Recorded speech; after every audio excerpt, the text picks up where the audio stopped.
mute, please, yourself, Urvi?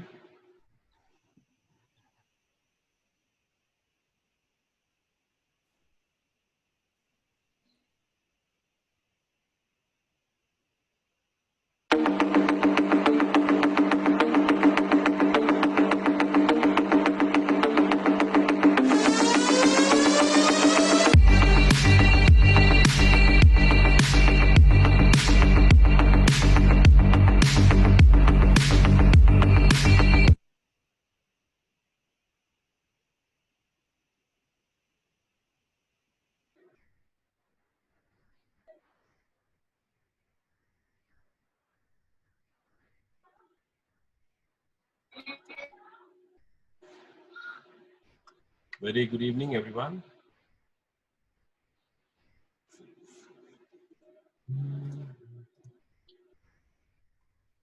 Am I audible?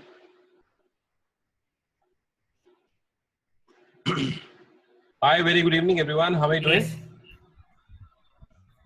Okay, that was just a quick, Brad's logo introduction. So just to introduce today, we have Mr. Sandeep Puri. We will have a detailed introduction from our navigator, Urvi. Yes, Namita Sinha, hi to everyone. Hello. So I'm just accepting everyone, then you can take the charge on the introduction part of Mr. Sandeep Puri. I just want to give you a brief about BRATS. BRATS is Brands Research Advertising Technology and Strategies, the abbreviation.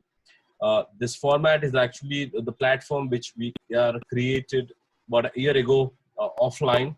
Now we are taking completely on the virtual to connect the corporates and institutions. It is one platform which we want to take care of management institutes, management students, and and engineering path to reach out to till their corporate life. So this is all about mentoring. This is about case studies. This is more about creating more opportunities with working with professionals, industries for management students.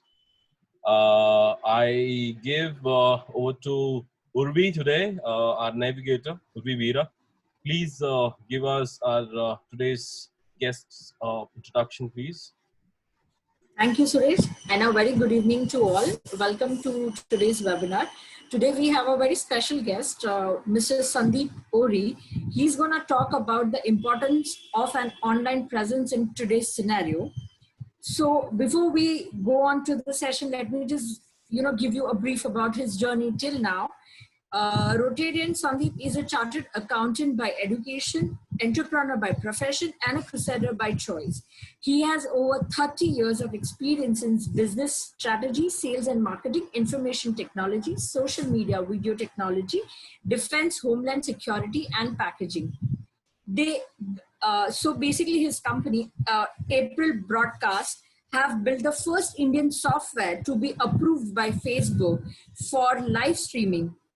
April Broadcast has done over 150 live events viewed by 50 lakh people around the world and serve customers like Axis Bank, Crompton, Eureka Forbes, Nika, Yes Bank, Mumbai Traffic Police, BMC, SR Oil, WeCan, TEDx Gateway, Sony Entertainment Television, Karnataka Electronics, and BJP Mumbai.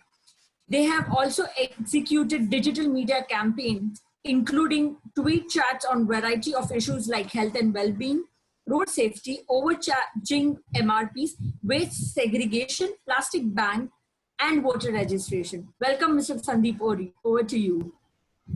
Thank you very much.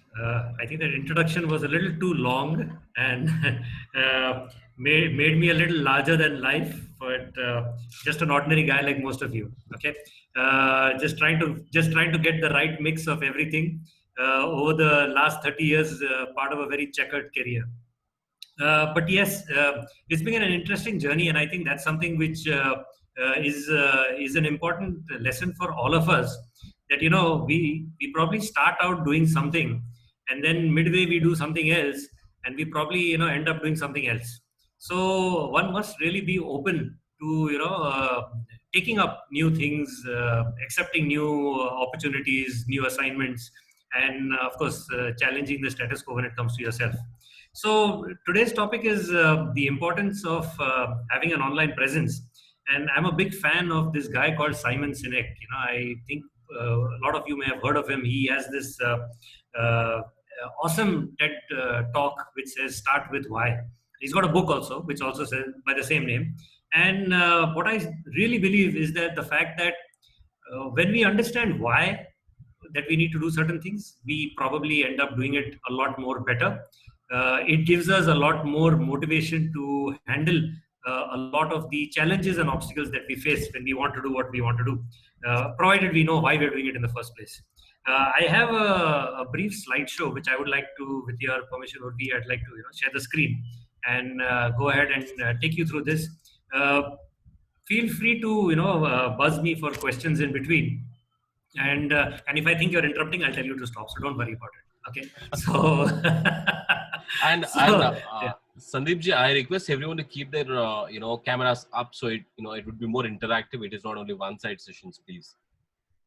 That will be great. Yeah. I see everyone's cameras are off. I can understand your mics are off, but I don't even know if you're awake or sleeping. So please, like, it's not nice talking to thumbnails, with only names and not even the profile picture.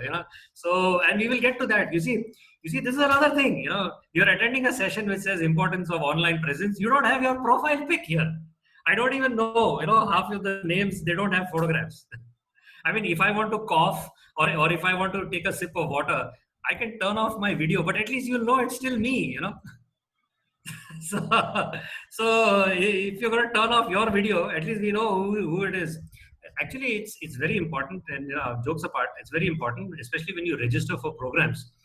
If you join a program which says iPhone 8 and Samsung 9, it's not good because we don't know who these guys are. So, the moderator may actually throw you out of the meeting if you're, these 4 Samsung 8 guys have to go. We don't know who they are.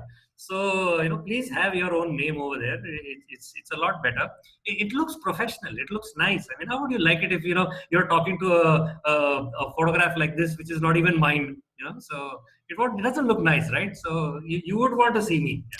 So I would also want to see you. Yeah. So anyway, let me just go to the screen share, and let me not waste everyone else's time. Okay. So the importance of an online presence, and I'd like to thank first Suresh and Urvi for having me here and allowing me to share my experiences with you. I won't say Gyan. There's no Gyan. It's only sharing experiences and learnings. So we're all still learning. I'm also a work in progress. So we can just share what we know and what we have learned. So this is what it is. So coming to that. So basically, like I said, we need to start with, why. So before we get to the fact about the importance of online presence and all, what happened to us? Why is it that we are actually even contemplating doing all of this today? So what happened to us? First thing that happened to us, of course, I'm not even talking of the corona and the lockdown. Because of all of that, we've spent more time at home and less in the office. It doesn't necessarily mean we've spent less time working, because some of us have actually been working now, even on Saturdays and Sundays because of the lockdown. So we've spent more time, but at home and less in a workspace. So our fundamental thought process in terms of how we are supposed to behave in a workplace or when we are working, that has begun to change. For many of us, it has changed forever. So of course, there was a lockdown, you couldn't go out, so therefore you were at home. Second, we've spent less time, and there is a wonderful typo over here. It says we spent less time twice. Yeah, so I reiterate that. We spent less time traveling simply because we weren't allowed to, or we could not travel anywhere. What that has resulted in is resulted in us having a lot more time for ourselves. Okay, so we've spent a lot less time out on the road, especially those of you who have joined and are from Mumbai. You know the nightmare of the traffic that we have every day. To get 10 kilometers can take you 3 hours. So distance is generally measured in time and not in kilometers. So we've spent less time traveling. We've had more time to do real value work with maybe our customers and also for ourselves. We have used digital tools more frequently. Gen Z was always tech savvy. Okay, Gen X and Y, and I don't even know where I am, maybe W. So Gen X and Y also adopted it. You have grandparents doing Zoom calls, and we haven't gone to the bank yet. The banking has happened. We haven't been able to go to the grocery store yet. The grocery shopping has happened. We haven't been able to go down into our society to have the society meetings yet. Those have happened. Business board meetings have happened. Customer interface meetings have happened. Learning sessions have happened. Yoga has happened. Society housing has happened. A whole lot of stuff has happened. So not only have we used these digital tools, we have actually realized that these digital tools are effective. If I wanted to, buy something online during the lockdown, I would check, big basket. If there's no slot there, then I would go to DMart and check there's no slot there, and I would try another one. And finally, I would, try and buzz my society group on WhatsApp and say, where do we buy the vegetables from? And then you'll get two guys will give their phone numbers and say that, order it from here. All of this is all digital. It's all online, right? So what has happened to us in these last 3.5, 4 months, and I am convinced this is going to continue, because as the Americans, the Americans come up with very nice phrases. One very nice phrase which I heard is, the toothpaste is out of the tube, so you can't put it back now. So it's like that. So the toothpaste is out of the tube. So this has already happened to us. There is no going back from here. So if you're one of those people who is waiting, like, when will things get back to normal? Newsflash, it's not going to happen. There is no going back to normal. So this is what it is now, right? Another thing, people have learned to be frugal and conserve resources. The bottle of ketchup, your favorite brand, if it gets over, you may not get it again. So I mean, you will get it eventually when things are better, but you would not have got it probably. You didn't get the newspaper, okay? You were scrounging around to find out where I can get the PDF files to read the newspaper in the morning. Eventually, you've gone digital, and now you don't know whether you'll ever go back to reading the newspaper or not. So you've also learned to be frugal and conserve resources. If that bottle of ketchup is not available, maybe the printer cartridge is not available, you will not be indiscriminately using resources. We have been through this, and we have learned to be frugal and conserve resources. We've had more family time. We've also had more me time. Like it or not, we've spent more time with our parents, children, extended families. Now, I do not know how much of that has been a pleasurable experience, but yes, that has happened.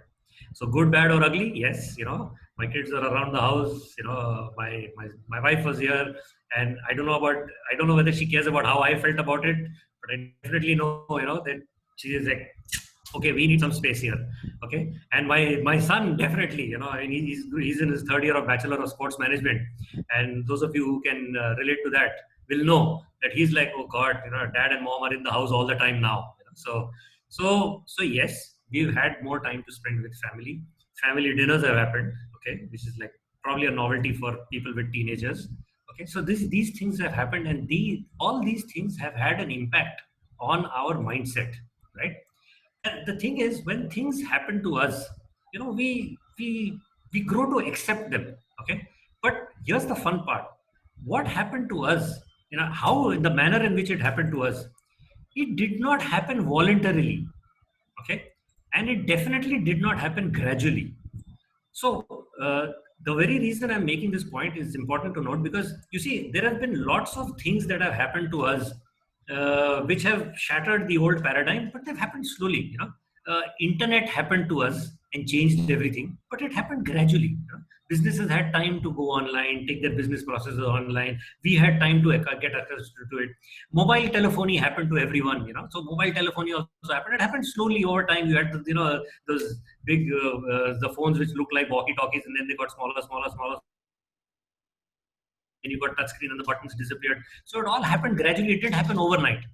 So unfortunately, or maybe fortunately, whatever happened to us in the last 4 months, it was not voluntary. We were forced to stay at home. We were forced to adopt digital technologies, and it did not happen gradually. It just happened, boom, overnight. Okay.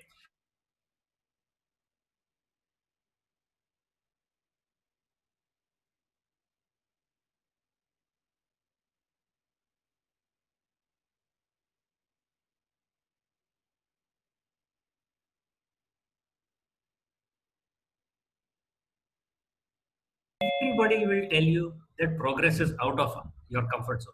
right? We all know this. It's an established fact. Have we been in our comfort zone for the last 3 months? No, we haven't. For the last 100 days, we've not been in our comfort zone. We've been anything but comfortable. We've been unsettled. There are people who have lost their jobs. There are businesses that have, they're seriously thinking about changing their entire business model because they've become obsolete. They've become redundant. And they don't see the light at the end of the tunnel. So progress, which is supposed to be out of our comfort zone, well, we have definitely been out of our comfort zone in the last 100 days. And we know it just takes 21 days to change a habit. In this scenario, what happens now? Okay, so what happens now? First, video will be masked. Okay, tech tools will be in demand. Everybody has understood that yes, video streaming, live streaming, Zoom calls, WhatsApp calls, whether it's Zoom, even Google decided to give Meet for free to everyone. So the Hangouts wasn't working so well. So Google is forcing everyone in his Gmail to say, well, you can have a Meet, and you can do a Google Meet, and you can do a video call, and everybody is pushing for this. Video will be masked, tech tools will be in demand. Travel may no longer be necessary for most things. Time saved will be used to add value, improve your life.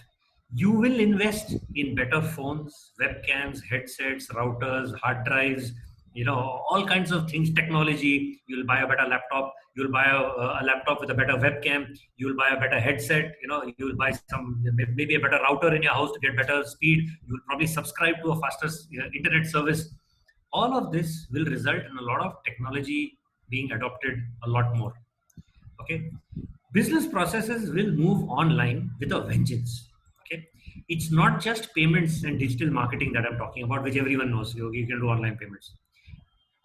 Other stuff, sales. People who never thought that they can sell online are doing it online. I mean, they're using WhatsApp. It's the simplest thing. There are people who have started selling. I get a grocery list. Every week on WhatsApp saying this is our list for today, and fruits and vegetables and bhaji and whatever else you want. And the guy even says, if I don't have something that you need, WhatsApp it to me and I will add it and I will send it to you specifically. That guy didn't have to implement a high-end SAP project and do some business process online project to figure out whether it is. He just took it online and it worked. Okay, so business processes, people have realized that this is the only way to go forward. We can reach a much wider market. So sales, vendor finalization, customer service.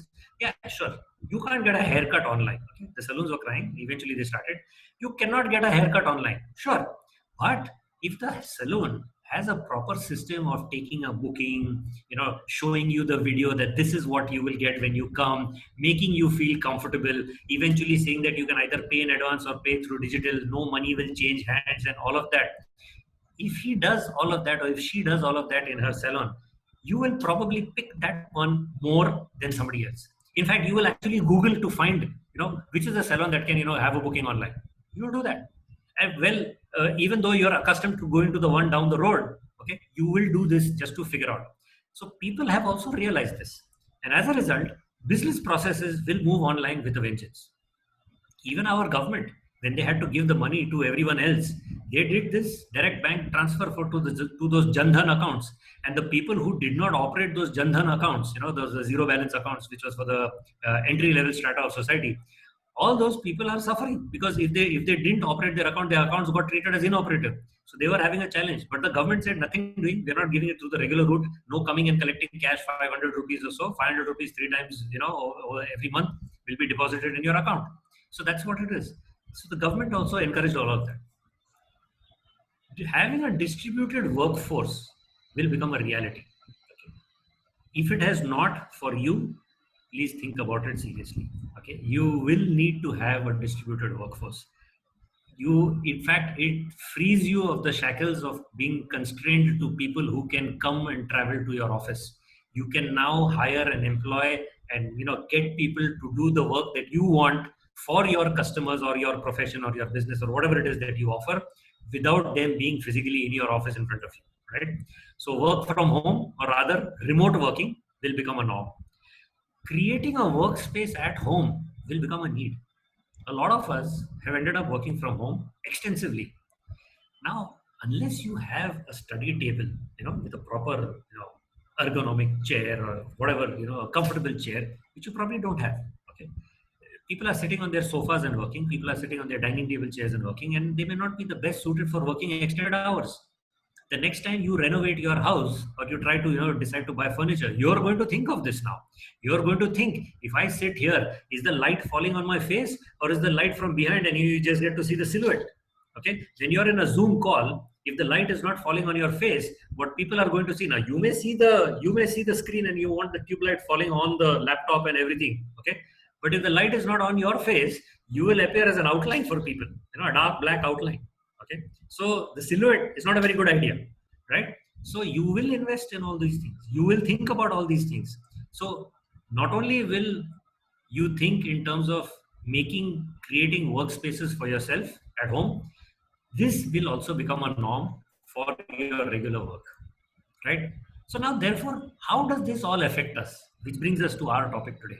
Okay, so are we truly online already? Okay, what do we mean when we say we are online? What is it? Email, website, social media? So are these the only aspects that we say that we are, as individuals, we are online? As businesses, we have gone digital. Okay, communication is no longer as a paper letter. It's an email, so that communication went digital anyway. Okay, we have a website, so we don't have to send brochures. People can come to our website and see it, so that went digital.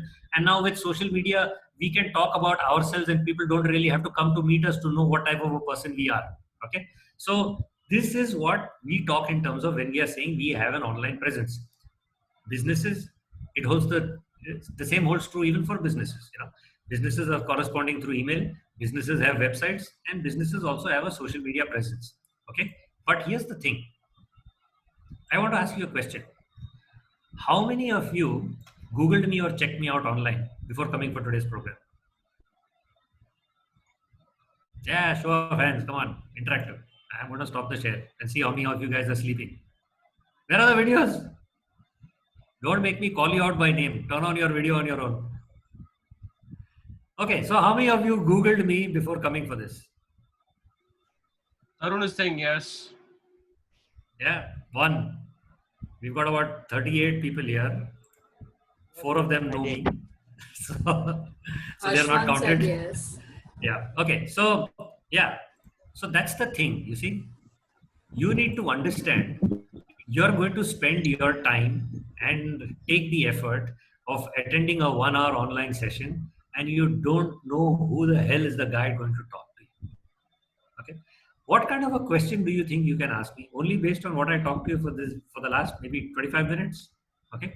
If you really want to benefit from even webinars like this, you need to do your homework beforehand. This is not a TV show. This is not a pravachan. I'm not giving you gyan that you will turn off your video and you will sit down there and okay, go ahead, bolo. I'm listening. It is participative. You need to Google the guy, find out who he is. Find out what he or she is going to speak about, and if I have a sensible question which I can ask about that person. This is what an online presence is all about. That's the first thing. Aditi has something to ask you. Yes, please. I'm sorry, I'm not looking at the chat. So Urvi and Suresh, because it's crazy to look at the screen and look at the chat. I'll be doing this all the time, it's not too good. So if there's a question, please alert me. Sorry. Yes, Aditi, you can unmute yourself and ask the question. And Namita also please, there. Please. Yes, please. Go ahead. I think she was saying that she Googled sir or something like that. That's why. Namita? Yes, sir. Am I audible? Yes. Go ahead. Sir, am I audible? Okay. Yes. Sir, very recently I have came across some co-work spacing thing online. So where they are providing that people from various organizations and companies can come at one single place, and they are going to provide the infrastructure, facilities, and all. So how is it going to help? Like, is it like this online presence? Will it be helpful, or like working from home is like okay? And how that business will grow? Yeah. Okay. So Namita, what I understand is your question is primarily about co-working spaces and whether how will it impact co-working spaces or how will it impact people who are using co-working. And So yeah, go ahead. sir, like, is it like good business? Like in considering today's scenario, is it a good business for investment like this? Okay, good business for investment to invest in setting up co-working spaces. See, okay, just as a disclaimer, my office is located in a co-working space. Okay, so we use that extensively. I haven't gone there for the past 4 months. Okay, and it's been very challenging for them. I know for a fact because the people running our co-working space did not charge us rent for 3 months. Okay, so that must have been a big hit for them, for the simple reason that the government, I mean, they still have to pay the municipal taxes as far as their property is concerned. So when they own the property, you end up paying property taxes. Now, they may not have had incurred expenses as far as the electricity and the maintenance and all that because everything was shut. But the property taxes have not been waived off by the government. So they will still end up incurring a whole lot of costs, and plus their staff, they won't let go. So they will probably need to keep paying their staff. So the guys at co-working spaces would have taken a big hit. Now here's the other thing. The unlock has happened. You're allowed to go to work. I haven't gone to work yet because I really didn't feel the need to go there. If I have to go there and sit in a co-working space with maybe 3 of my colleagues, okay, I didn't think it necessary because we've been working from home anyway. My colleagues are also working from home anyway. Okay, so our work as such is not suffering. So having said that, because we could afford to do our work from home is the reason we didn't go to the co-working space. If I didn't have good internet bandwidth over here, I would be waiting to get into the co-working space to make sure, we do it. If I didn't have a laptop or any PC at home to do my work on, and the PC in the office is the one that I'm using, which is there in the co-working space, I would be waiting for the unlock to happen to run into the co-working space and start my office again. But that is true for everybody. They would be wanting to run into their offices and start their work because people have got all their tally data on their servers which are in the office. Now you may have a laptop in the house, but you don't have access to that tally data which is on a machine in the office. What do you do? So that's why the government has to extend all these filing dates because you don't have access to your own data. So co-working spaces, investment in that as a business, I believe people will opt for co-working spaces, but they will not probably travel very far. Let's say I live in a suburb of Mumbai.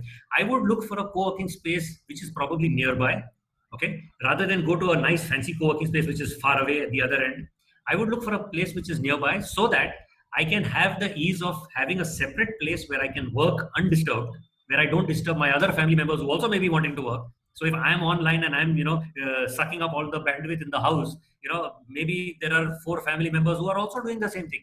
So we fight who wants to go online and who wants to not. So those constraints are actually there. Not everybody has the luxury of having a fat pipe in the house, but in a co-working space, that would be there. So there would still be compelling reasons to go to a co-working space and work there. Not just from the point of view that, a company will save on rent and other infrastructure facilities. Those were always there. But this other benefit of getting the luxury of having undisturbed work environment, I don't have to answer the doorbell, I don't have to worry if I'm talking right now, if somebody rings the doorbell now, it's going to be online, or if nobody's at home and I'm online and the bell rings, I have to answer the door, which I don't have to do if I'm in a co-working space. So the co-working space has its own pluses and minuses. It's the mathematics and it's how much money you want to invest. If your question is more in the terms of, would people set up more co-working spaces? I don't think so, honestly. That's my personal opinion because I think they've been hit very, very badly. Okay, so my opinion would be that people would think a lot more before setting up additional co-working spaces. I don't know if that answers your question. Yes, sir. Yes, sir. That's been very helpful. Thank you. Good. Yeah. Somebody had a question. I just saw something in chat. Yeah. Parnika. Yeah. International placement will be getting affected, so it's safe to opt for it or not after graduating 2 years from now. International placements are getting affected. international placement. See, I think whatever is happening right now is a minor blip on the screen. Okay, so if we think that we will never get placements abroad, education, it's all going to happen. It's going to happen even more. Things will happen maybe a little differently because they will happen online. We all saw how all the universities in the US, for instance, decided to hold online classes. There was a big ruckus about the whole thing, and then Donald Trump decided to tell all the universities that if you're not going to have people over here, I want to send everyone back, and out of the country. But I think that was more of a pressure tactic to get them to open the universities and things like that. So I guess they'll resolve that. Let's not read too much into that. There's politics at play over there.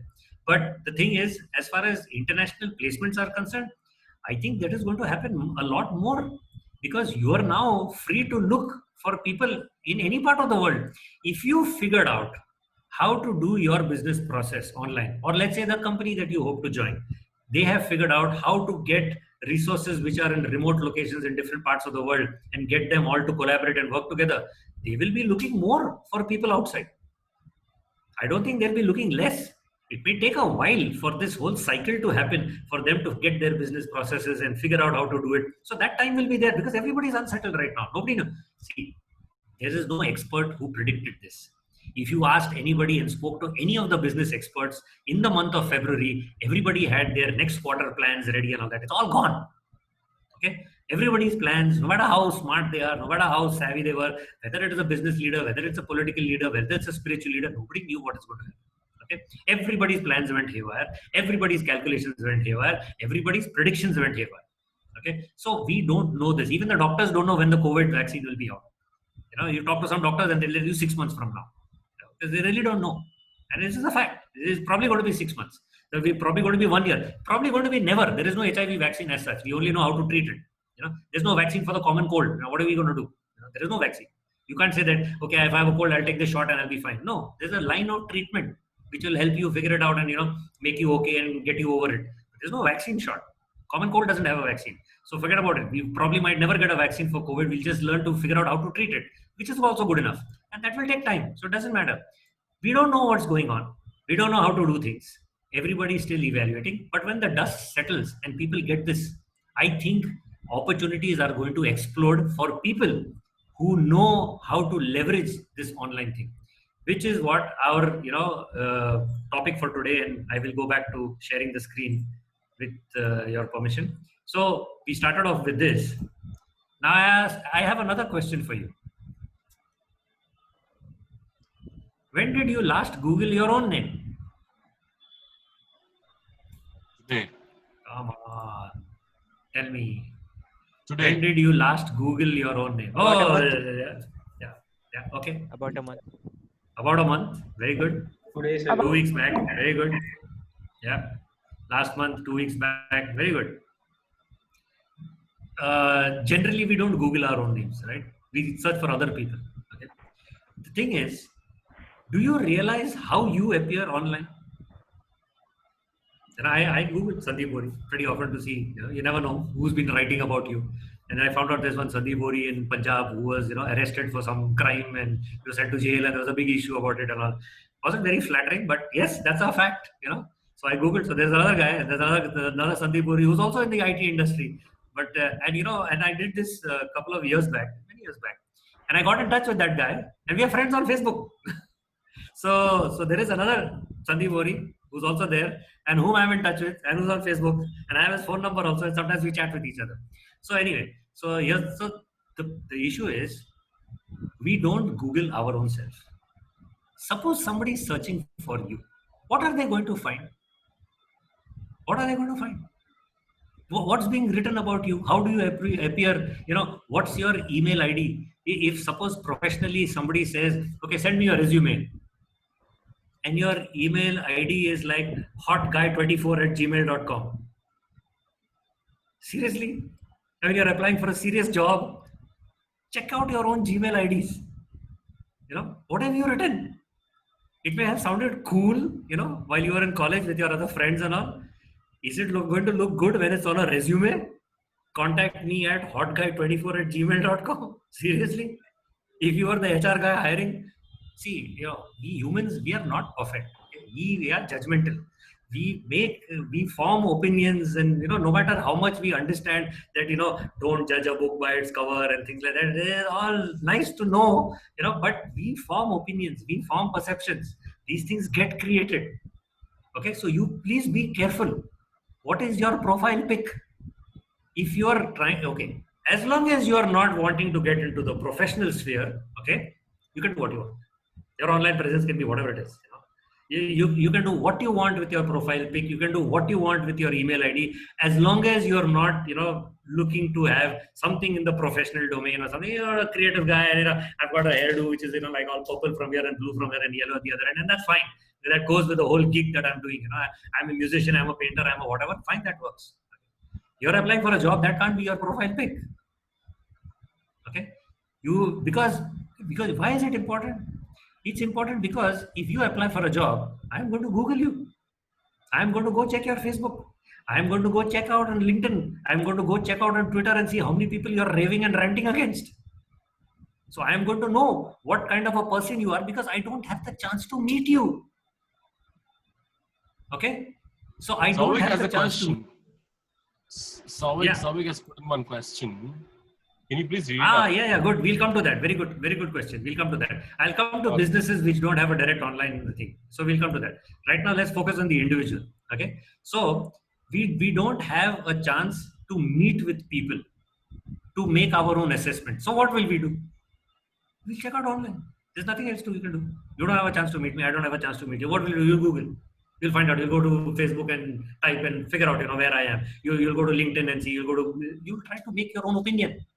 And that's the whole, problem, because whatever you see over there, is this the perception that you want projected? Whatever I find about you online, I'm going to form an opinion. Now you can say, no, I'm not like that. But what I see is this only, no? So I'm going to form this perception, right? So you must take the trouble to create the persona you want, or you risk misperception. Call is yours. It's very simple.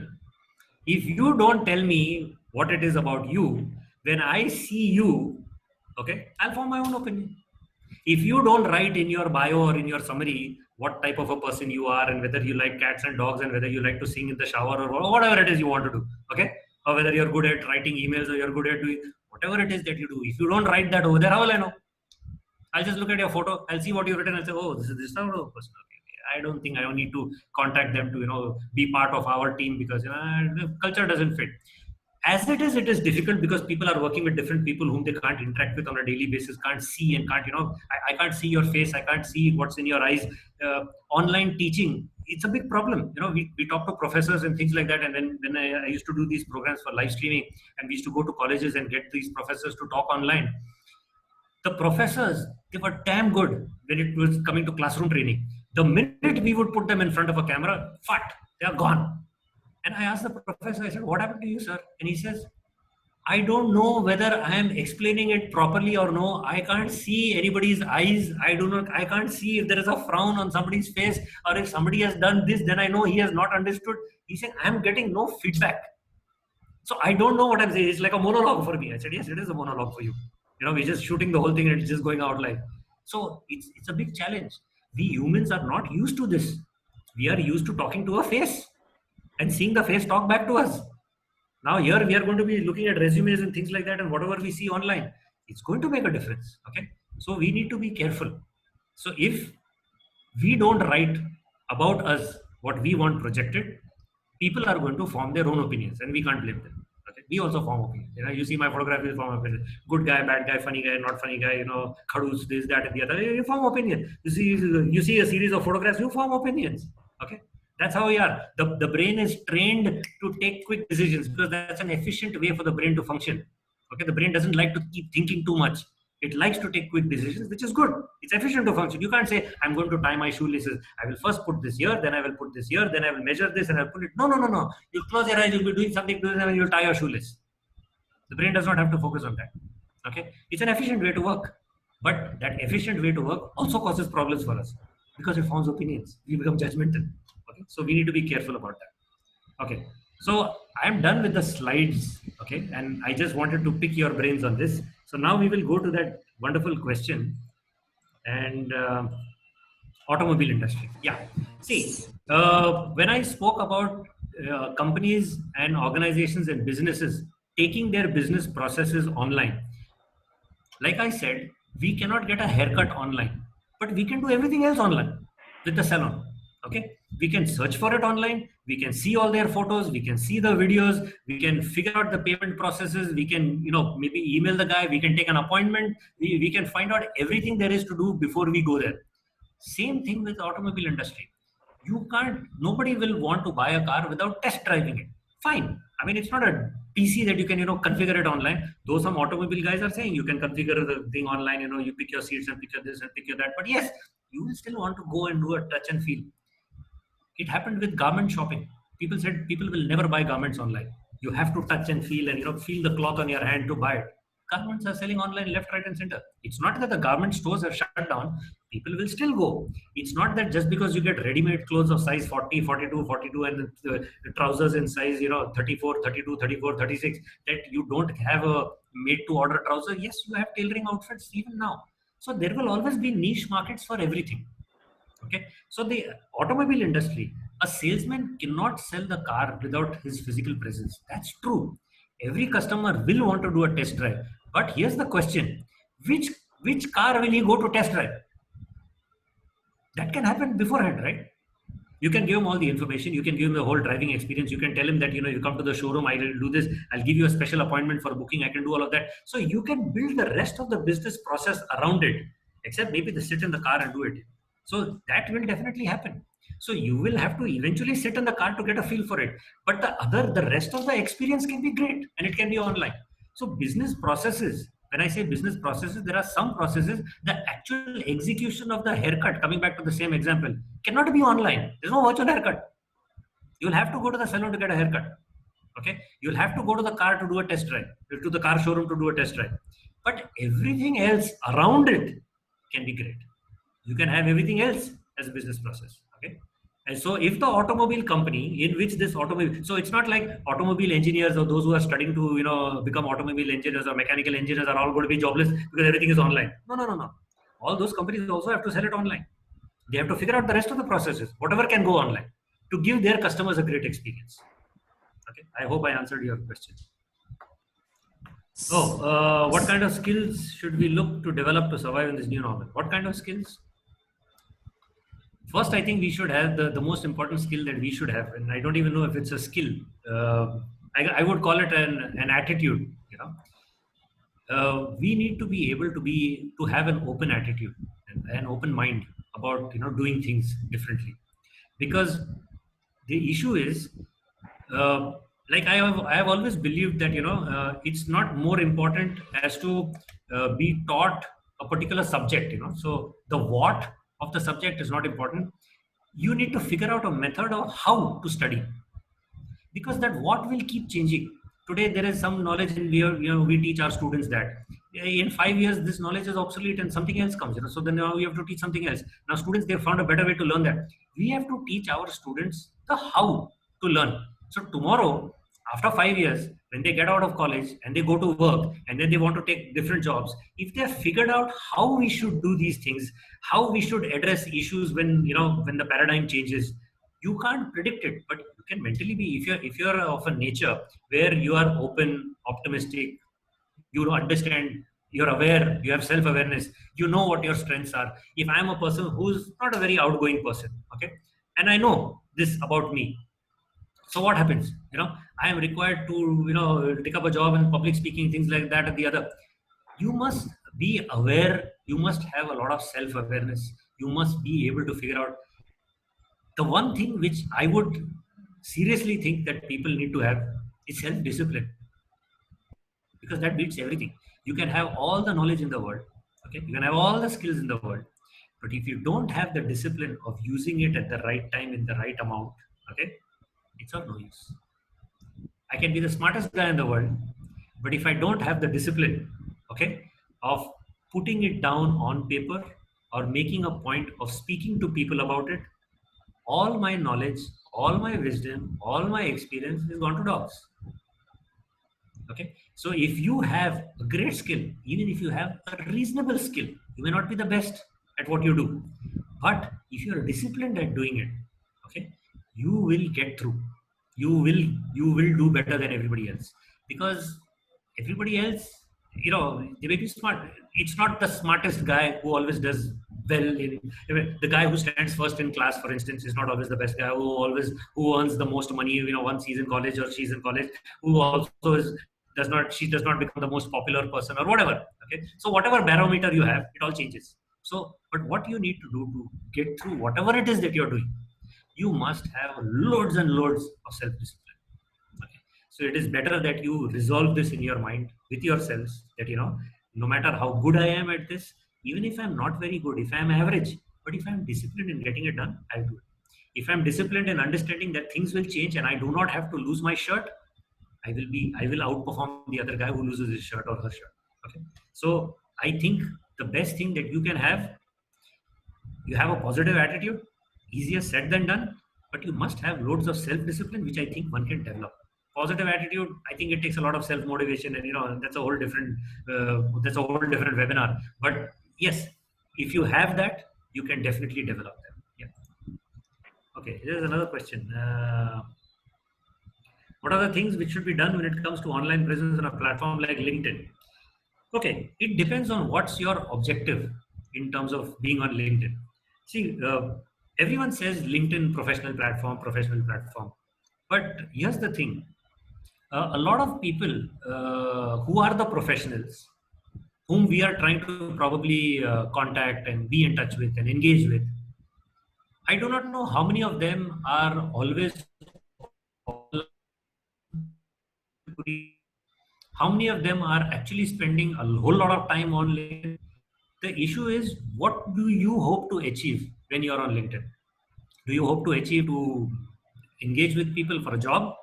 Okay, in which case your profile should be what people would be looking for. If I have to hire, if somebody has to hire me, okay, what is it that about me which I know, either my experience of having worked in different companies and environments that they'd be looking for, or certain skills that I have, maybe some basic educational qualification. I mean, I'm a chartered accountant, okay, by education. If somebody were to hire me as a CA right now, it'll probably be the worst decision that guy has ever made, okay, because the rules have changed. I have no clue. I studied it 30 years back and I never practiced. So yes, if you're Googling CA, my name will come up. But are you going to hire me as a CA? No, please don't hire me as a CA. I don't understand the C of CA right now. Okay, the Income Tax Act has changed, the laws have changed, GST has come. When I studied CA, there was nothing. Excise was barely there. Okay, now excise came and went, VAT came and went, and GST has come, and it made a mess of everything. I struggle to understand GST right now. But the point I'm trying to make is, you need to look at what it is that you want to project. So if I want people to hire me as a CA, I'll highlight, I did my CA, I did it in first shot, I did it in second shot, or I got so much marks, and I'll write all of that, because I'm wanting people to hire me as a CA. Okay, but if I'm wanting people to hire me, or I'm looking for a particular type of job, that should be there. Like I said, you build the perception you want. Otherwise, the other person is going to form, her opinion about who you are. It's not going to select you. So if you're looking for a job on LinkedIn, you make sure that you are clear what type of a job you want. You say things, okay? I've noticed, and having worked in different companies and also been part of a recruitment process, there are a lot of resumes that we used to scan. I must share with you. Please take a serious look at your resume. I see there are lots of courses about resume writing. I'm not sure how many of those courses on resume writing have been written by people who are hiring people. Okay, because when you hire people, you're looking for specific things and words in that. So not to discount their capabilities of teaching those courses, but if it was so popular, I mean, everybody's resume would really look, super smart. You must learn to write the things, the impact that you created. See, either 2-3 things people will look for in a resume. Either you did something, okay, so this guy can do this, or you took an action and there was an impact. Maybe you increased sales, your marketing you did, you got so much of reach, whether digital marketing, some campaign that you took part in. So you say that this girl took part in this campaign, and she was part of this team, and okay, so she knows how to run this campaign. Okay, so fine. So talk about that. if you talk the generic stuff, everybody's resumes look the same. So please don't write any generic stuff. Write something which will really be of value. The person can ask you a question. When somebody is looking at a resume, she should be able to look at it and say that, okay, this person looks good. I think I should call her up. Okay. So if you're looking for a job, make sure you write what your strengths actually are. So people who are looking for those strengths will find you. So do it that way. If you're looking for engagement, you want to just contact people for what? For business? For profession? Think about it. And if you're just generally wanting, I'm in touch with so many people. I've got, okay, here's the fun fact. I have got 29,500 odd connects on LinkedIn. Okay. Somebody was telling me, wow, you're so well connected. Great network you have. I told that person only one thing. I said, the number of connections mean nothing unless I mean something to them. So unless I am adding value to any of those people, it's meaningless. So those 29,500 people may have clicked connect or yes or network or may have accepted my request. But if I am not engaging with them, it's actually of no meaning. So don't get enamored by, I need more followers, I need more connects. Useless. I've got 22,000 odd people following me on Twitter. Why? I don't know. But they are. I don't know who these people are. I don't even know why they're following me. Okay. Yeah. Sometime back, we ran a campaign for, I used to fight against the government for electricity and, we did a whole big thing and that was about 10, 15 years back. And by now they should have unfollowed me. But the thing is, at some point in time, you are relevant, so you follow. Till you're engaging people, it's okay. So you find few people, you engage with them, get a great experience of the LinkedIn platform itself. It's a great platform. So only thing is, Suresh, I don't know if you know this, LinkedIn also does allow you live stream, but you have to apply to them. So I applied. This was 3 weeks back. I'm still waiting for an approval. Can you believe it? Yeah. So I do not know what's their criteria, or maybe they're just everyone's working from home, so they are also nobody's there to review the application, which I find very difficult. But that's LinkedIn for you. We have applied for TAVF online LinkedIn. So we got a response saying that you need to wait for 8 weeks. Wow. Okay. At least you got a response. Yeah, that's wonderful. I didn't even get a response. There was a question from Sachin. Sorry, did we miss it? Here. Yes, we missed it. Sorry. Yeah. Sachin, are you there? You can ask your question. Yeah, Sachin, go ahead. Hello, it's open season now. There are no more slides here. So. Yeah. Hello, sir. Hello. Sir, actually, my question is is the work from home become the permanent solution or not? And what if for the manufacturing companies, if I belong to a logistical supply chain industries, then how it will affect me and how I will value or increase how online presence and how work from home will impact my work more precisely. See, in your specific case, I think it is more to do with, what your company is expecting you to do. Depending on what your role is in the company and what's your responsibility over there, whether they will want you to come to office to do it and you cannot fulfill your responsibilities without going and working in the office, So if that is there, let's say somebody has a role for doing QC of equipment before it gets shipped out. You can't do that working from home. You have to get to the office to do that QC. Okay. So it depends on the role that you are in. If your role is such where you can fulfill your work by, I wouldn't say work from home, but working remotely. Okay. If you can work remotely and fulfill your responsibility, then probably, they will request you to do it because it makes sense for them. Otherwise a company has to invest in resources, place, infrastructure, rent, this, that, and the other facilities. But sometimes it is imperative and mandatory for the person to come into the office or into the workplace because, you have to, let's say, for lack of a better example, you have to inspect the equipment before it gets delivered. There's no other option. You can't do it sitting at home. Okay, unless you find a way of doing that and unless the company finds a way of doing that and allowing you to do that. So unless that happens. So it all depends on, to answer your question, it all depends on the role that you are required to fulfill and the company that you're working in and how they expect you to fulfill that role. If you are just approving stuff which other people are doing it, you can do it from wherever you are. You can do it while you're traveling, you're on the road. Okay, so that's not an issue. So it depends on two things. What's your role, and how does your company want you to fulfill? So there's no blanket answer, even for the logistics industry. And so this the work from home thing it is like a permanent thing, or like it's going to be a permanent thing, or it's like just for we are not able to connect people physically or something. So this is for the short term, or like it's going to be a like long term thing. I would say, like I said, at the risk of repeating myself, rather than calling it work from home, I would call it remote working. Yes. Remote working is here to stay. Okay, it's not going to go away. We have realized that there are a great many advantages associated with remote working. Individuals have realized that we have better quality time, life, whatever. Maybe I can, if I can do my work remotely, let's say I'm handling digital marketing or I'm doing some online stuff, and I can do it from, I don't know, Kolhapur or Sangli, and it doesn't make a difference. I don't have to pay the rent in Mumbai to do it. I can actually shift there and do it. So it may, from an individual perspective, there are benefits. From a company perspective, there are benefits. We would eventually have probably thought of it, but because of this entire pandemic which is there and the lockdown that we have been in, we've been forced to take it more seriously. Some companies who have taken it more seriously have realized that yes, it's worth it. So I don't think this is going to go away. I also don't think that it will replace going to the office completely.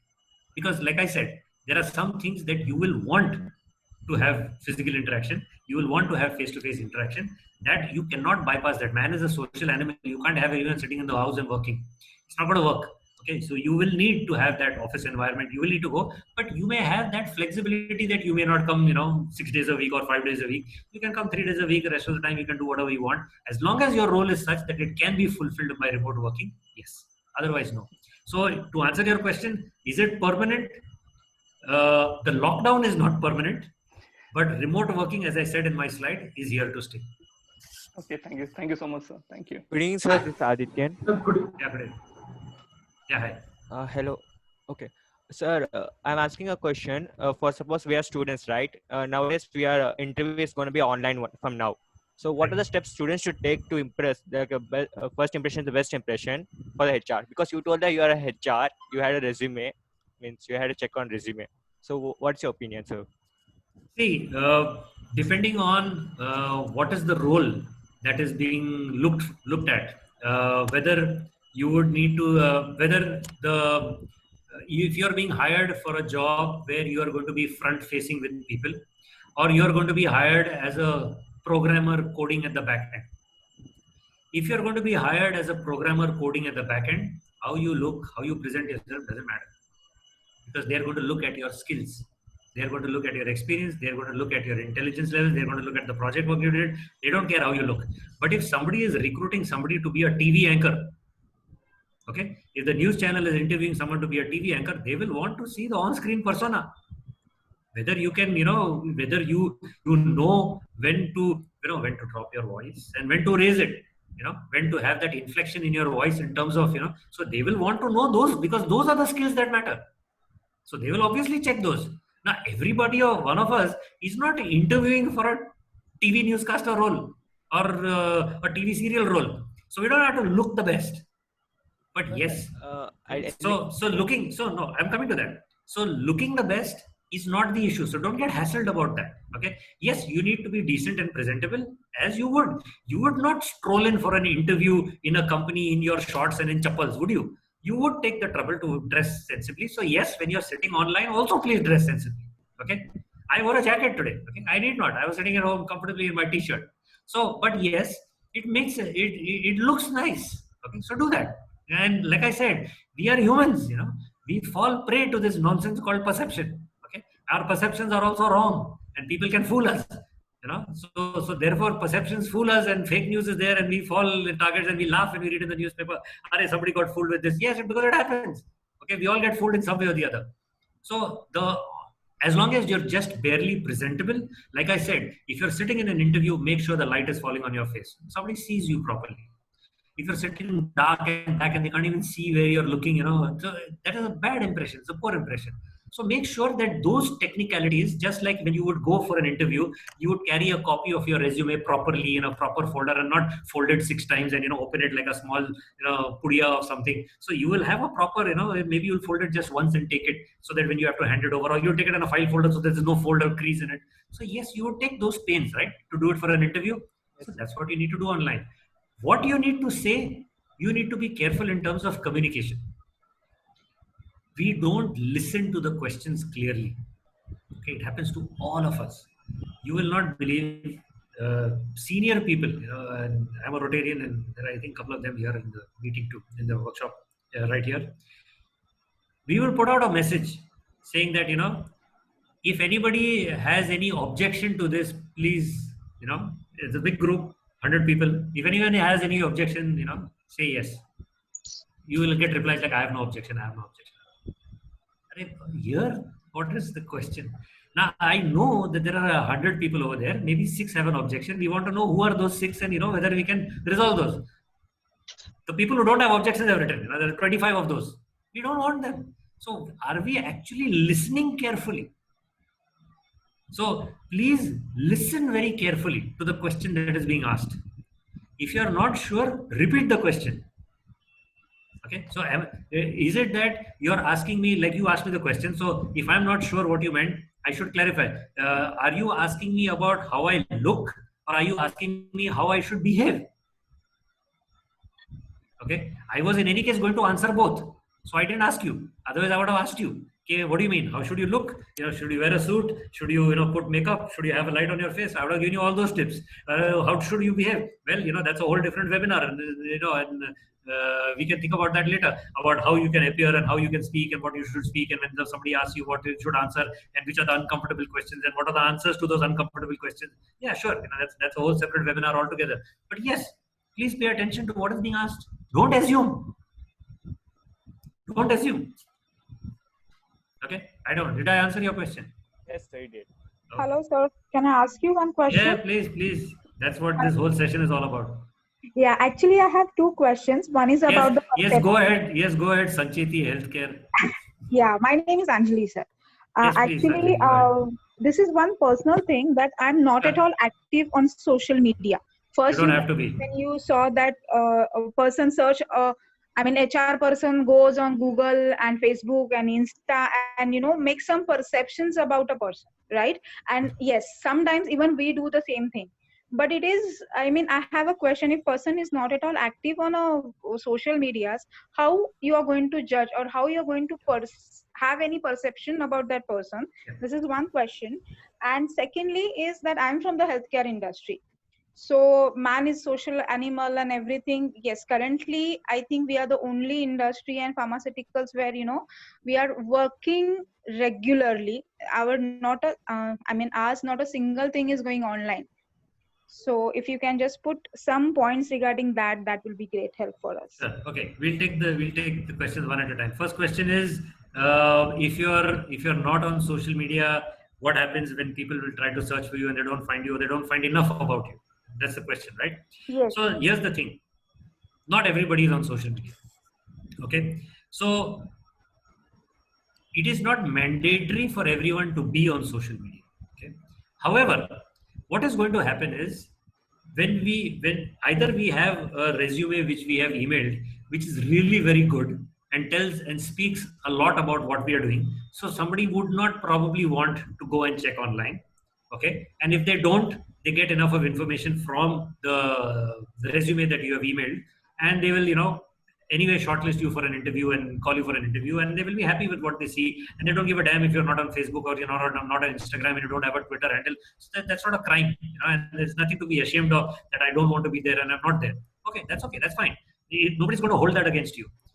If your resume falls short somewhere and somebody goes to search for you online, because typically what is happening is people are also recruiting by going online. They go online, they will do a Google or LinkedIn to see how many people show up. If you have put in your profile description that you have worked for particular companies and you've done some particular type of work, if they're searching for you, they will find you. Right. So what do you lose? Okay, so that is something that it may benefit you. I'm not saying you must have a social media presence, you must be an extrovert, you must put it. No. Please don't mistake that. What I'm saying is, if you want to be there, if you're not there, please don't be there. But if you're there, make sure you're there sensibly. Right. Okay, if you're not there, yes, you are likely to lose out, because if somebody is going to Google or do a search on LinkedIn, your resume will not come up in their list. So yes, to that extent, you will lose out. But then if you are, if you have emailed your resume to a good number of people, or you've got the right agency, that is going to a recruitment agency, which is going to get you the interviews and all, then you don't have to bother. Okay, so it's not a crime to not have a Facebook page or a Twitter handle or whatever else that it is. But yes, you may lose out. You may. Okay, but if you have one, for God's sake, make sure it's sensible. Right. Okay, that's the first part. Second part, you spoke about healthcare. Yes. And about how you have to physically be there to execute your responsibilities. Like I said, every business has got some aspect of it, some process of it, which can go online. Okay, even if people, I'll give you a simple example, healthcare. I do not know what part of healthcare you are, but in this entire pandemic, if people are searching for hospitals and whether they are searching for how many beds are vacant or not, I don't know, there is a big hue and cry about, BMC not doing this and not having this. If individual hospitals would have had their processes in such a way that they could just put it out, on their website, just as soon as you go to their website, you can say that, okay, you can, or they put it, they have a Facebook page and they just put it over there. This is this morning's status, and every morning somebody would put the status, just like how the government releases the COVID figures and all the statistics, once a day. The hospitals can do it once a day. So people, at least they may not have the latest up-to-date information, but at least they will have, this morning what was the situation at 9 o'clock, maybe at 3 o'clock it changed. But at 9 o'clock in the morning, what is the information? Okay, so this was the information. Is there a number I can call who will give me the updated information at 3 o'clock? Yes. Where is that number? If I Google it, will I get the hospital name and a website? Yes. So those processes can go online. The treatment cannot go online, or maybe they can. I see there are some hospitals and some healthcare laboratories that are saying, you sign up for our service and you have a doctor on call now, which is now being permitted by the government also. There are apps also for that. So that can also happen now. Yeah. Okay. Sir, I have a question. Sure, go ahead. Sir, how are the construction companies going to, work during this scenario? Like, there are huge losses for the companies. Hiring has gone down. So how do you look for their future? What is construction companies? Yeah, they've been really hit badly. They've been hit badly because they've the real estate industry in any case was reeling from all kinds of trouble, and on top of it now all the projects that were scheduled to be completed are all gone haywire because all the laborers have run away, and the migrant laborers gone, and all of that has happened, and people are not really looking to move. This entire it's actually like we've lost 2 quarters, actually speaking. April, May, June quarter is gone because everybody was locked down. And even though the unlock is happening now, it will still take a lot of time for things to, I won't say come back to normal, but at least for things to find their own rhythm. It will still take a lot of time. Construction companies have really been hit badly. And I honestly do not know how they are going to get back to it. They will have to rethink their entire model as to how they are doing it. And a few people will come up with innovative things, like I read a few of the co-working spaces, for instance, who are planning to launch in the regular way. They are now, having a little more distance between the seats, which, they're having the desk space, which was, near each other. They are now putting up little temporary partitions, which can be moved. And so that you can get that some sense of safety and security that, so you can do that. So they are making those changes. See, everybody will have to make that change because things have changed. You have changed, I have changed, everybody else has also changed. I may think that I may want to go back to, being the way I was, and I would want to talk to my colleagues the way I used to talk to them. Fact of the matter is they've also changed. My customers have also changed. What they would have accepted from me maybe 6 months back, now even they have, because of the lockdown and because of what they have also gone through in their mindsets, and and they've also had enough time to do reflective thinking. They may want to do things differently now. Okay, so the customer has changed, the buyer has changed, the seller has changed, the intermediaries have changed, the method in which we want to do things has changed. I may now really, because I was forced to buy groceries online, which I never bought online, I always went to the shop and bought it. I may now not want to go back to going to the shop because I may feel it's a waste of time. When I can just order it online, why would I want to go to the shop? And I'm not because I hate the shop. The poor chap, serviced me for so many years. But the thing is, I may not want to do that because I find it inconvenient now. Now, here's the fun part. If that guy starts the delivery online, I will go for it in a jiffy. So he won't lose my business.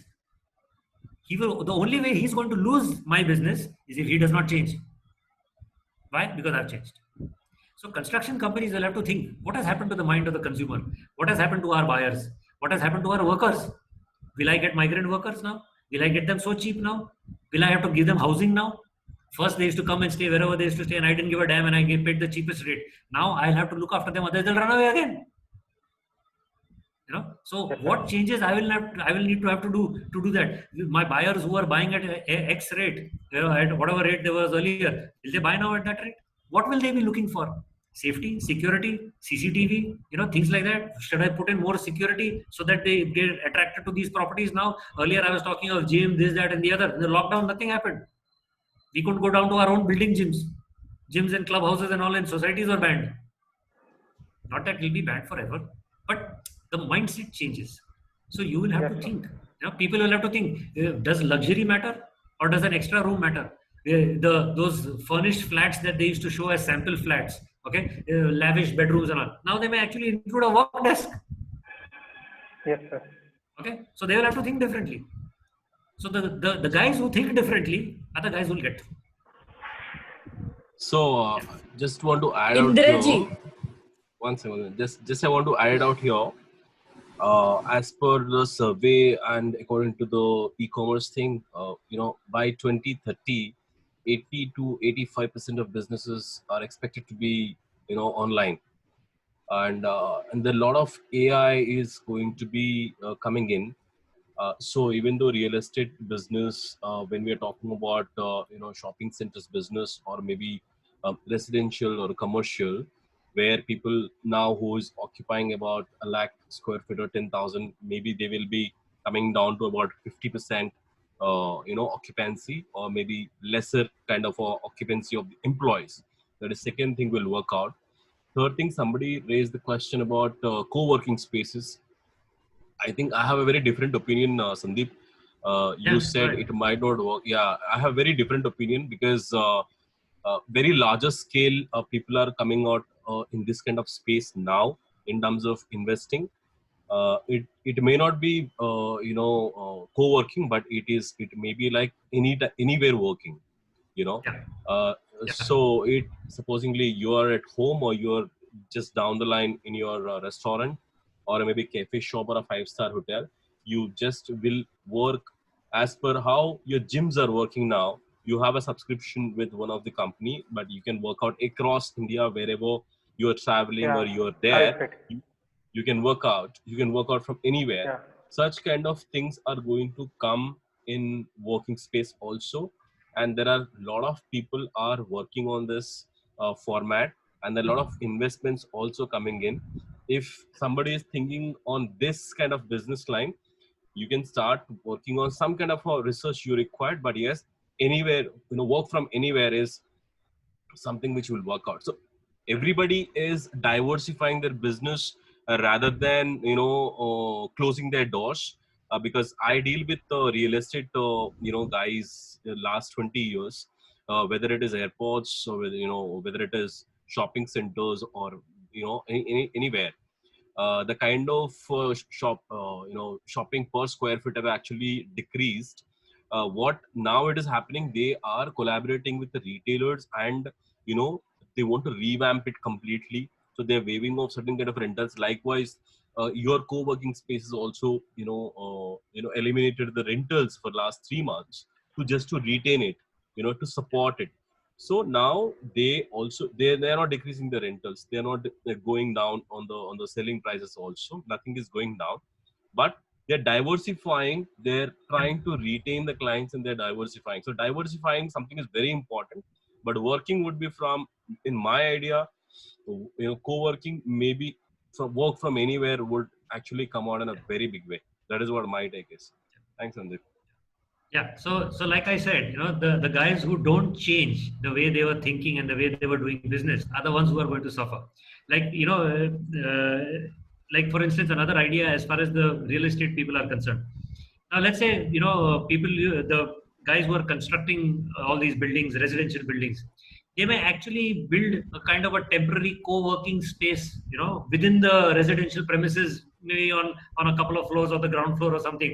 So a clubhouse may not attract as much valuation as much as if there is a co-working space. So if you have to work in a private environment, if that's there down in your own building, nothing like it. You would want to move to that building instead. That's what I'm saying. They will have to think differently. If they don't think differently, they will probably be in trouble. Yeah. Yes, sir. There is somebody quiet about manufacturing, kind of industry, So there is a lot of AI is going to come. Yes, if you're a supervisor, you may be working from home, but then there are robotic things is going to operate the, kind of a things would be coming. So expect those kind of, yeah, Amartya, it's okay. So expect those kind of AI is coming and, working on the manufacturing side. That is what now people are investing lot of money coming into AI and, in terms of production, because everything is happening. Okay, you're sitting at home, Amazon is delivering everything to you, but what about manufacturing? So people, labor available, not available. A lot of people are not available now, even though if you're taking construction, even though you're taking about any kind of manufacturing industries, they are lacking, number of labors available for the industry. So it's a more of technology per se. The industry will, diversifying, because nobody will stop manufacturing. So that's how things are changing in each and every industry. So you need to be, your eyes and ears open and see the opportunities. Where are the gaps? And that is that if you're working on the gaps, I think, you're going to be the star soon. Yeah. So Indrajit had a question. No, hold on. Indrajit had a question. I think he's not able to since long. Indrajit, you can go on. Yes, sir. Thank you, sir, for a lovely session, first of all. And just wanted to say that you said about the importance of persona, the creation of persona. Just wanted to know that because what I was thinking at the age of 18 may not be thinking at the age of 23. At the same time, may not be thinking at 30. So probably will be writing something at the age of 18, at the age of 25. It will be different. So when people try to see our profile or something, it keeps on changing, right? And we have the habit of writing today something, tomorrow something. How to get the stable persona where the person who is interviewing or want to know about us have the mindset that this guy have a stable persona, because yesterday I was thinking right, tomorrow I was thinking left, but how to have that straight persona? So as I understand it, your concern is that the person who is evaluating you will not judge you what you did maybe 5 years back. Is that right? Right, sir. If you have the understanding of that at the age you are, the person hiring you definitely should have that understanding. Otherwise, that person would not be in HR. So don't worry about that. That person would know. Yeah. Seriously, that person would know, because we all change, and the person knows. I mean, we've done some stupid things, in the past. And if I go back and try to see some of the old Facebook photographs, they're ridiculous. So if I'm really embarrassed, I'll delete them. If I'm not, let it be there. Okay, so there are some questions over here. Many people don't have required. Yeah, I'll just check the chat. Many people don't have the required infrastructure for remote working and online classes. Isn't digital working and digital learning putting poor people and people living in rural areas at a disadvantage, and how do we improve? Oh yeah, they are at a disadvantage, and I'm glad everyone is waking up to this fact that, we have not done enough for the people in the rural area. Earlier it used to just be, we must look after everyone, but now it's a serious issue, and I'm glad that everybody has realized this. So sure, there will be people, maybe some of you will come up with innovative solutions, on how to address it. So I think that government has realized this, business people have realized this, professionals, entrepreneurs have realized it, and there is also a big market in the rural areas which can be now tapped if they are on the. I was reading a statistic somewhere which said that there are so many mobile phones in India.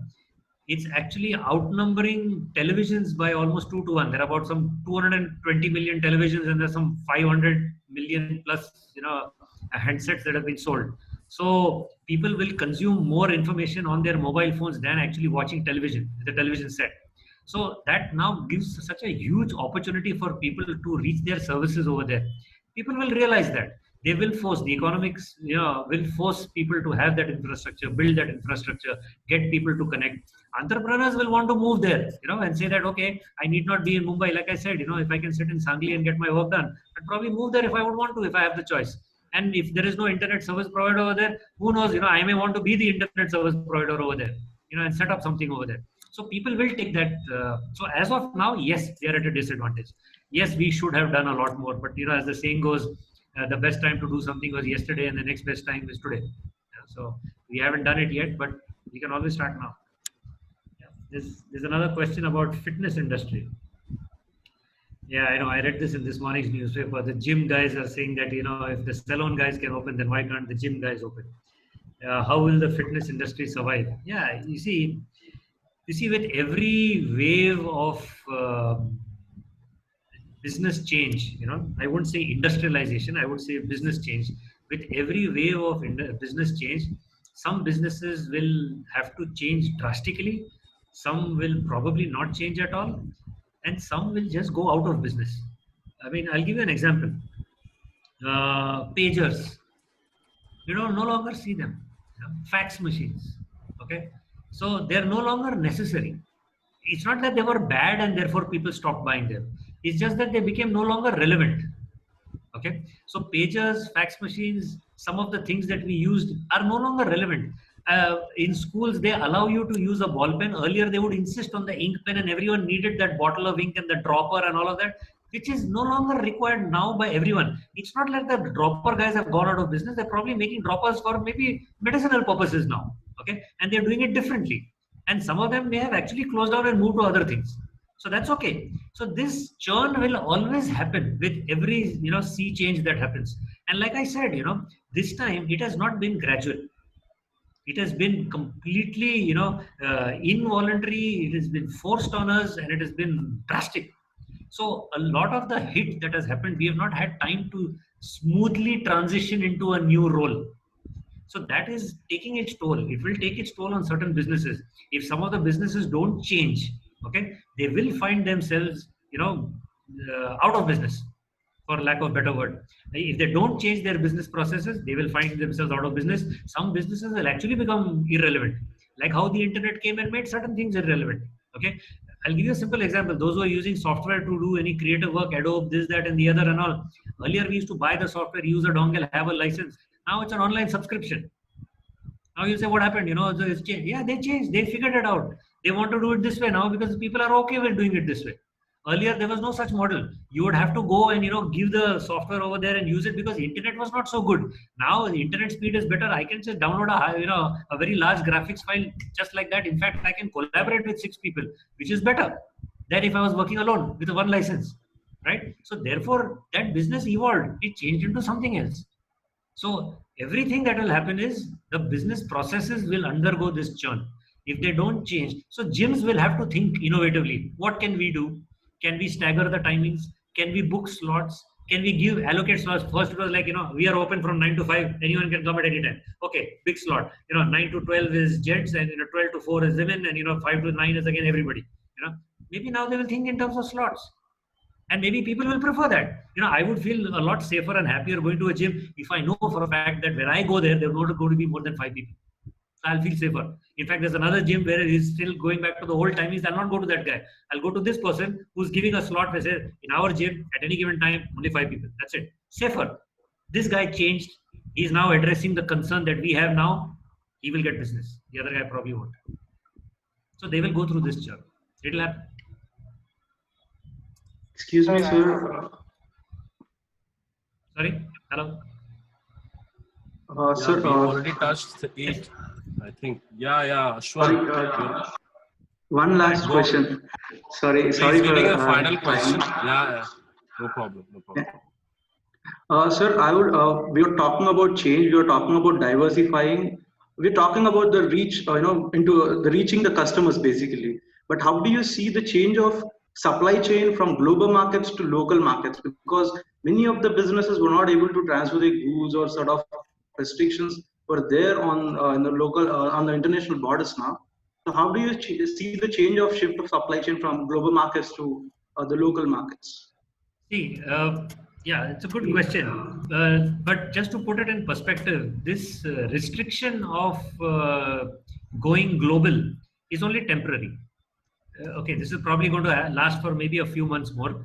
I don't think that globalization or global business is going to go out of fashion or is going to become irrelevant or redundant. I don't think so. I don't think that products of one particular country are no longer going to be available in another country. Maybe now, maybe for some more time. Like I said, till we figure out how to treat this vaccine, everybody is probably still paranoid. Maybe rightly so. I mean, there are 60,000 people getting infected in the US every day. So I'm sure they're worried about it. And yes, if the European Union is putting restrictions on US travelers and is wanting to open it to people from Russia, who are second right now, well, that's a decision that they need to take. But the fact of the matter is, this is only temporary. This restriction between countries of movement of people and also movement of goods is a temporary thing. This will go away in time. It'll probably go away maybe in the next 3 to 4 months when people figure out better processes of making it safe, or they will come up with a line of treatment which will, like if somebody gets unwell, then they know what to do. So this will go away. I don't see this.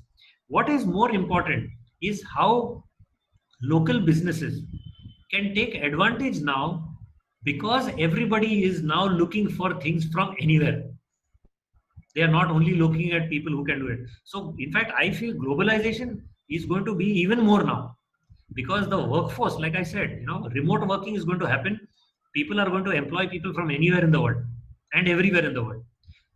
People are going to figure out how to do logistics, how to deliver things anywhere and everywhere.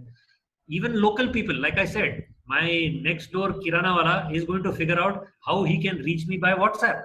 I may have been his, loyal customer for the last 10 years now, and he knows that I will come to him only and buy it from him. But if he goes and figures out a way of how he can approach me on WhatsApp and send me his thing on WhatsApp, I will not only remain with him for the next 10 years, I'll probably tell 10 other people that he's a great guy. So that will grow even more. So that is something which I think is going to continue to happen. Like I say, it is all depending on how these businesses and how they will take their business processes online, how they will change to address this, new normal phrase that you hear everywhere, how they will change. So if they realize this and they change, they will not just survive, they will thrive. So the key is to figure out what it is that you need to do to thrive. There was a question I just saw that came up. How will AI help the fintech company? Oh, I'm not an expert on that, but I can give you my opinion. Every company is looking for tech skills like AI. You see, while it is true that, there are two things which are completely true that are there and which are actual game changers. One is, you must have heard this phrase about big data. Okay, big data is a big thing. The reason it's a big thing is for the simple reason that if we know enough about our customers, if we know enough about their likes, dislikes, preferences, if we know enough about how our employees think, if we know enough about how our vendors think, if we know their buying patterns, selling patterns, which will come to us from the data that is available. So data is already there. If we are capturing enough of data and we can make sense of that data and then accordingly tweak our business processes to be in line with that data, we really got it good. Now, sometimes the data is so huge that you can't manually do it. It's too huge. It can't fit into an Excel sheet, for instance. Okay, it probably needs a lot more complex calculation. That's where the artificial intelligence comes in to make sense of all that data. So if you have a lot of, if you're wanting to evaluate the behavior of individuals in the age group, the financial behavior of individuals in the age group 20 to 25, and you have a product that is targeted to them, you will probably end up with a huge amount of data. But how are you going to make sense of that data quickly? So you will need some artificial intelligence to do this quantum computing so that you get results fast. So if I put a query, how many people residing in Mumbai who have gone to school in the suburbs and college in the suburbs and who are now doing their first job earning 25,000 rupees a month, how likely it is that they will take a loan of 1 lakh in the next 6 months? I do not know how much data I will need to get that answer. and if I get that data also, how will I calculate that? That's where the artificial intelligence comes in. So one more question I have to ask. Did I answer your question, Ekta? Yes, sir. Yeah, okay, cool. Yeah. So one question I have to ask, like I have more questions, but I'll ask only one, right? There are more questions. I hope I have more answers. That's what you should be worried about. This But is the Dinesh last has put his question, hand up guys. there. Guys, this is the last question. We already crossed 1.5 hours, please. We are taking too much of time of Mr. Hori. No, I'm fine. I can go on if you can go on. We know So your my energies. question is, Yeah, go ahead. sir, like companies are actually right now making more companies right now making cookies very more attractive, and how consumer are perceiving the business model, because right now you told like everything is digital and we are forced to, I mean, voluntary, to be to that I mean to be that what to be that, I mean, space, and how things will how business will actually work on it. I mean, how business processes are working on the survival and making the customer experience more better and engaging with online presence. Like So is it a specific business that you have, or generally how businesses will do it? generally. See, generally, I think we answered that when we were answering the other questions. If a business figures out, okay, that which are the business processes they can take online, how they can leverage the fact that that there is a lot of data online, there are a lot of people online, there is a lot of information online, and they can do things differently. If they feel they can do things differently, if they want to do things differently, and they set about doing it, and is going to improve their business overall, then they will go about doing it. Now, for every business, it will be different. For the salon guy, it will be different, and for the automobile showroom guy, it will be different. So there is no one answer which will fit everyone. It is just that they will need to figure out how is it that we can leverage this whole paradigm change that has happened. That people are now, more of them are online, they are available to work from anywhere. Could we get better automobile designers who are sitting in Italy and China and Philippines? I don't know where. Why do I need to hire people and get them into my office and do it from here? I can just do it from there also. If I find a way of how they can submit their designs, how we can do a design review, how I can get my local team and manufacturing teams to collaborate with those design guys and make sure that we do the tooling engineering sensibly. If they figure out all of that, they will then do this. So it's all a question of how these businesses figure out which are the processes that they can move online, how they can leverage the fact that everybody else is also going to be online, and the fact that not only my customers, my vendors, my employees, everybody, my service providers, my accounts guys, my HR guys, my admin guys, if we can have online services and have methodologies, yes, but you will still need face-to-face people. So it will be a hybrid that will go forward. But the people who are able to leverage this change will be the ones that will grow.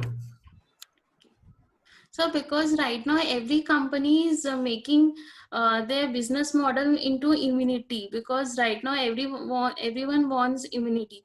So everyone is putting immunity, like this will help.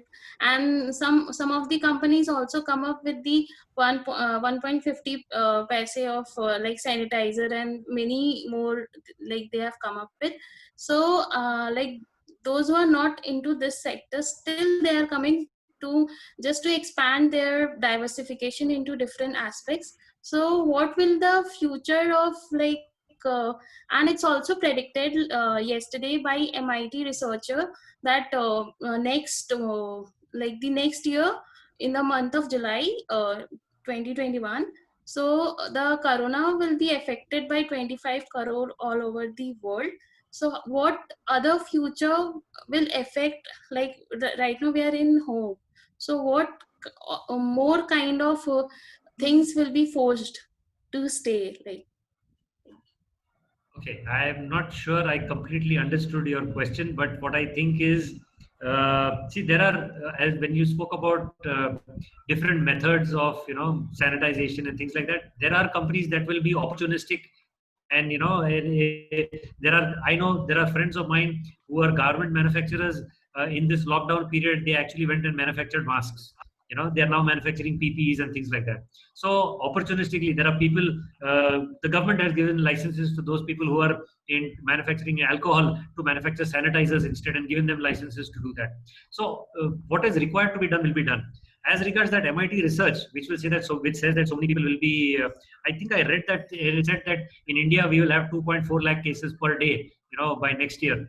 That probably is true, but that doesn't mean that many people are going to die. You know, more people get influenza than they are going to possibly ever get COVID. You know, so that does not mean anything. So as long as we find a method and a line of treatment, it doesn't matter how many people get affected. So I would not let that worry anyone that, you know, so many people are going to get affected. Yeah, that's okay. Let them get affected as long as we know how to treat them. Okay, so that's not a problem. And as far as businesses are concerned, taking safety precautions and measures is always a good thing. You know, I was joking with a few friends of mine, and I told them, I said, you know, what the Prime Minister was trying to do in the last 6 years, the two things that, you know, he was screaming himself hoarse from the rooftops. One was Swachh Bharat, you know, and trying to get everyone to be healthy. And for the last 4 months, we have spoken about nothing other than health. You know, everybody is healthy now, wanting to stay healthy, you know, immunity, wash your hands, you know, cover your face, you know, don't do this, don't do that. So that Swachh Bharat thing, which was, you know, which we were trying to do voluntarily, you know, everybody's talking only about health for the last 4 months. And the second thing is, you know, Digital India. He was talking about Digital India, you know, 4 years, 5 years back, and screaming and shouting, we must go digital, we must go digital. And in the last 4 months, everyone's gone digital, you know, so that's it. So you know, there are things that, you know, sometimes despite best intentions don't happen, and things change, and then everything just happens. You know? So let's not be worried. I don't think the future is, there is no doomsday in the future. Okay, so let's be very clear about it. People are very innovative, very resourceful, and I think, you know, no matter what challenge is there may be a slight blip, you know, and it will take us time to figure it out, but I think, you know, we will get by. Thank you. I hope we are done. Thank you so much.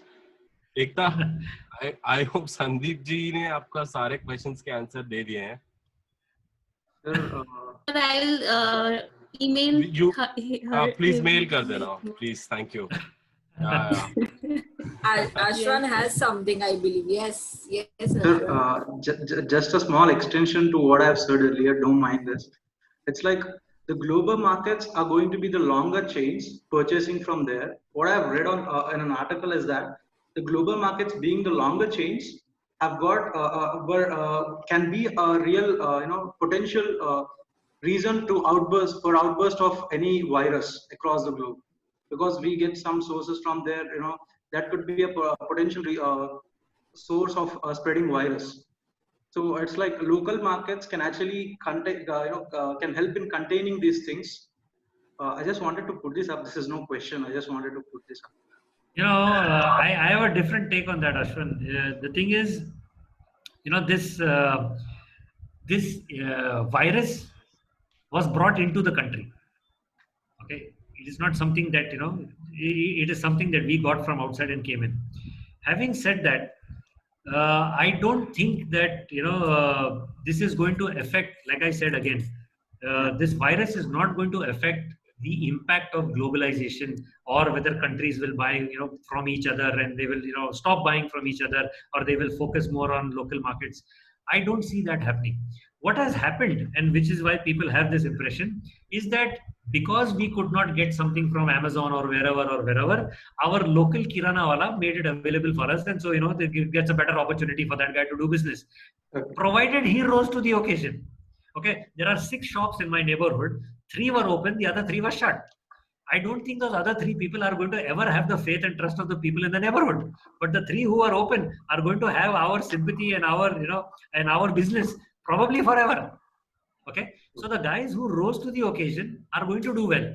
So our local guys rose to the occasion, so we will have that kind of attachment with them to do it. Having said that, you will still order from Amazon. Yeah, yes. Okay? So that's not going to go away.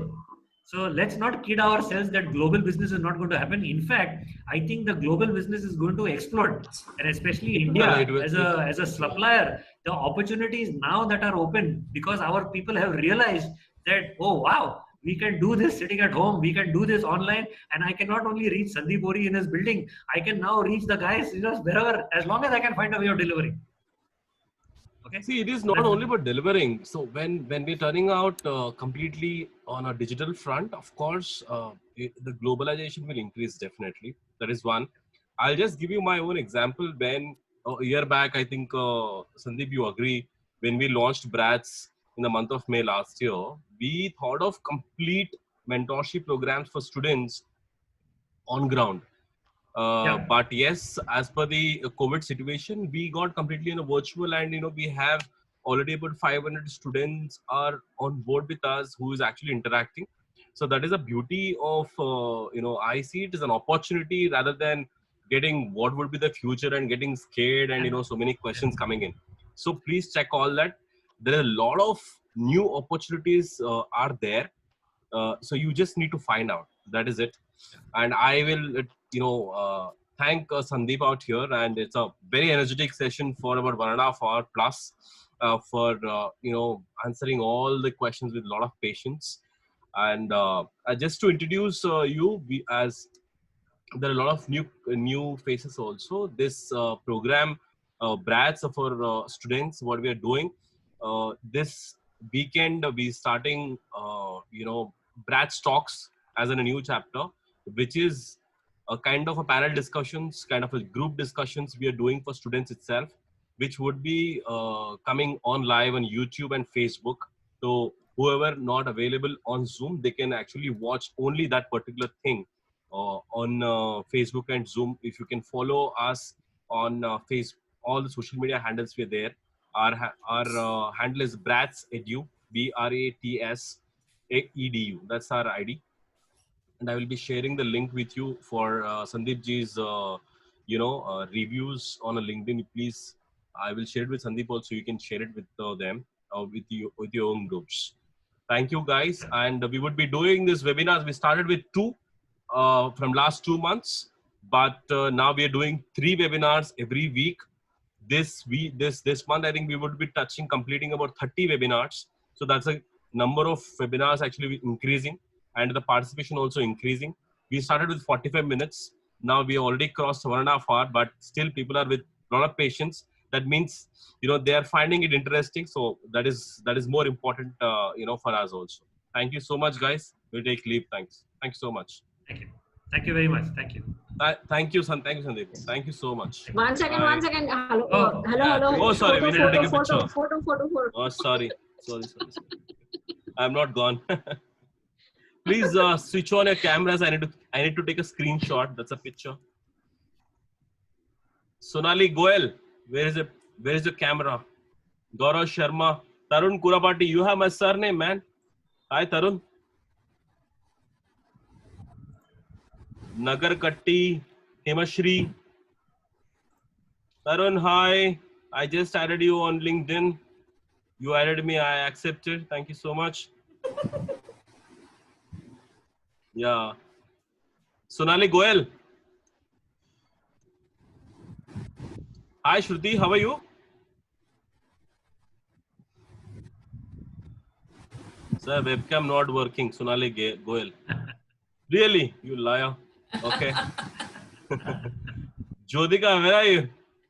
Anjali Pradhan.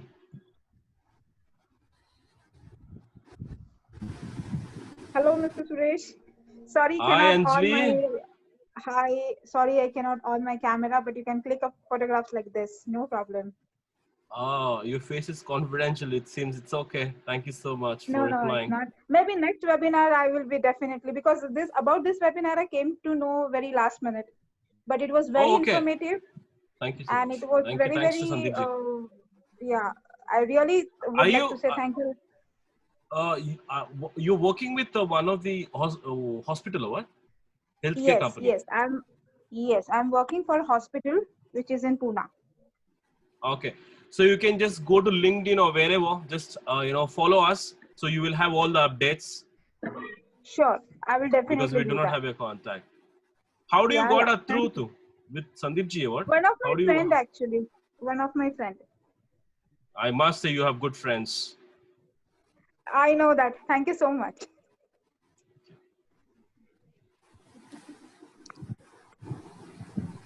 Thank you, guys. I got it. Thank you so much. Can I go now, Urvi?